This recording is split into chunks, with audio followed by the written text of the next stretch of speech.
And a typical infantry company consisted of 130 to about 200 men and 13 officers.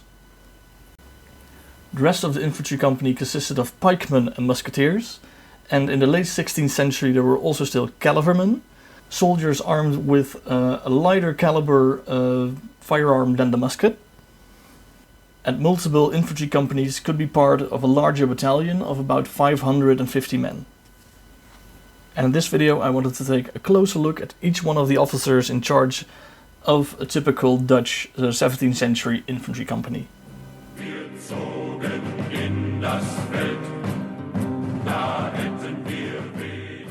The captain was a man of noble birth or from a very influential family.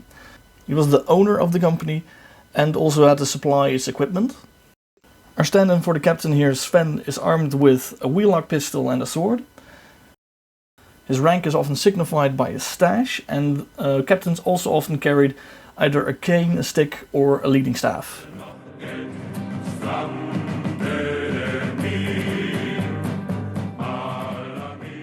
The lieutenant is the second in command and would be the more practical leader of the company in the field.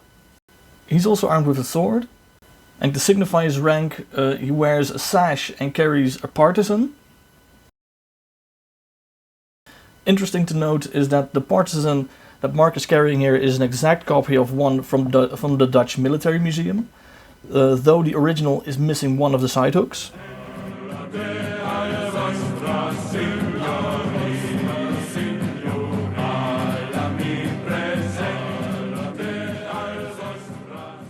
The ensign carries the colors or banner of the company, which is almost always made of silk and often featured the crest of the Dutch Republic. It was expected that ensigns would protect the banner with their life. Ensigns were often young noblemen, hoping to be promoted to officer when they had gained some experience. And the waving of banners was a popular sport for young noblemen across Europe.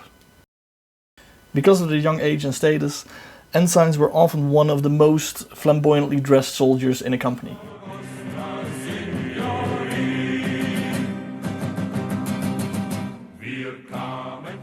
The sergeant was responsible for the order within the company. This involved the condition of the soldiers' equipment and to keep the ranks in proper order. It was also the sergeant's duty to set up watch posts and to make sure that these watches were carried out. A typical infantry company had about 2 sergeants. They carried a sword, and as a sign of their office, they wore a sash and carried a halberd. And if you want to know more about the halberd, I'm planning to make a video about the evolution of the halberd within the Netherlands in the 16th and 17th century.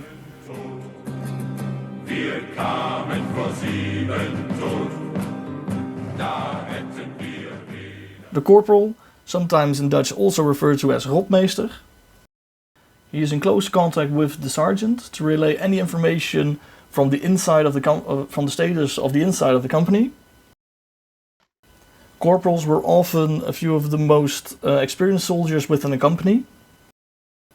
A company often had 3 corporals, most likely 1 for the pikemen and 2 for the musketeers, so that the musketeers could form 2 blocks, 1 on either side of the pike block. He has no visible marks to denote his rank, and he is armed and dressed the same as the rest of the soldiers.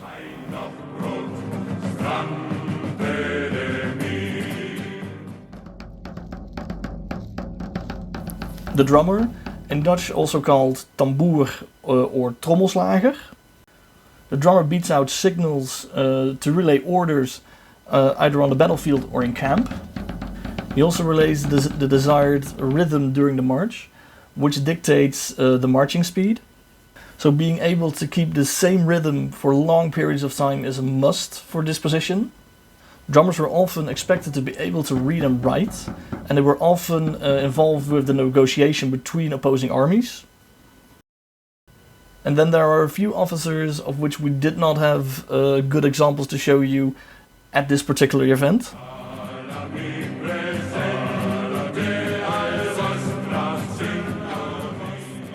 The schrijver, or in English it will be called the clerk, and it's his task to maintain the administration of the company.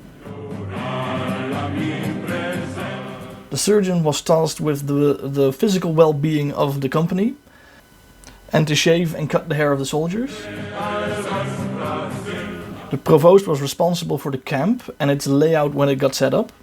He was also responsible for the discipline within the camp, enforcing it and doling out punishments. And these all are the main officers and non-commissioned officers within a Dutch 17th century infantry company. If you have any questions about this video or any of our other videos, please leave it in the comments.